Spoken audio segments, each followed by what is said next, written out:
తండ్రి ఒక మొక్క నాటితే, ఒక ఆలోచన చేస్తే దాన్ని కొడుగ్గా బాధ్యత తీసుకొని బాలకృష్ణ గారు ఈరోజు ఒక మహాకల్పవృక్షంగా తయారు చేసిన ఘనత బాలకృష్ణ గారికి దక్కింది.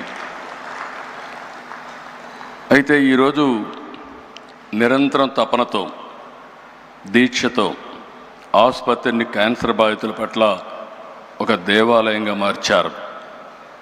అయితే ఏ వ్యవస్థ అయినా ఒకసారి అనేక సమస్యలు కూడా ఉంటాయి. 25 సంవత్సరాల ప్రస్థానంలో ఎంతోమంది త్యాగంగా ముందుకొచ్చి పనిచేశారు, ఎన్నో విధంగా సేవలు చేశారు. ఇందులో మాకు కూడా కొన్ని సవాళ్ళు కూడా వచ్చాయి.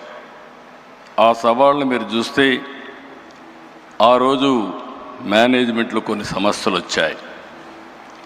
ఆ సమస్యలు వచ్చినప్పుడు ఈ యొక్క వ్యవస్థ మనుగడ ఉంటుందా అనే అనుమానం కూడా వస్తే, అలాంటి సమయంలో మేమందరం అనుకుని ఎవరైతే దీన్ని నడిపించగలుగుతారనుకుంటే గుర్తొచ్చిన వ్యక్తి బాలకృష్ణ గారు.